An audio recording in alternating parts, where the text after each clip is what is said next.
2'dir. Y2 23'dür. Əvvəla biz burada yerinə yazıb Q-nü tapmalıyıq. Y-in yerinə 23 yazsaq, 23 bərabərdir. İkisini də yerinə 2 yazsaq, 2'nin kvadratı çıxaq, 6 vuraq 2, üstə gələk Q. 23 bərabərdir, 4 çıxaq 12 plus Q.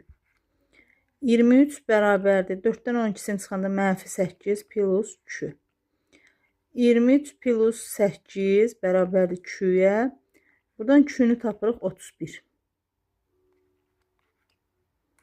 Q-nü 31 tapandan sonra təzədən bu tənliyi bir də yazırıq. Yəni funksiyanı, verilən funksiyanı y bərabərdir x-in kvadratı minus 6x plus Q-nün yerinə artıq 31 yazırıq.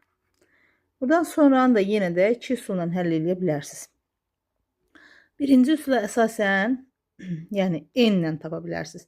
Bilirsiniz ki, ordinatı yəni tapmaq, ümumiyyətlə təpə nöqtəsini tapmaq, m-i və n-i tapmaq deməkdir. M-i tapanda elə bir ki, apsisini tapırsınız, n-i tapanda ordinatını tapırsınız. N-in düsturuna əsasən, n-in düsturu necədir?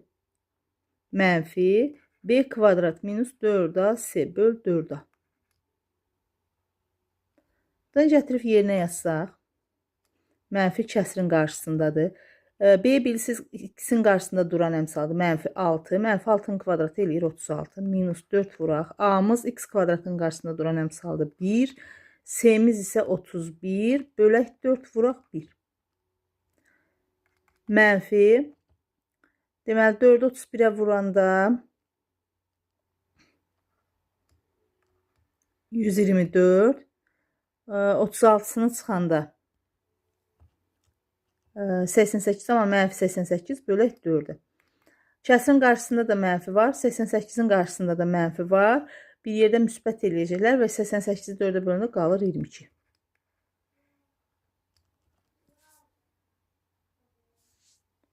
Aydın oldu bu üsul. Bəli.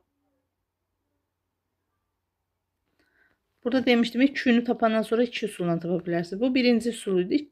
Yəni ordinatı tapmağın birinci üsulu. İkinci üsulu isə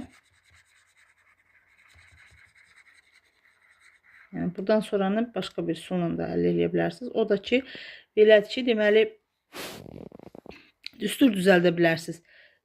X minus, bura elə bir ədəd yazım ki, onu kvadrata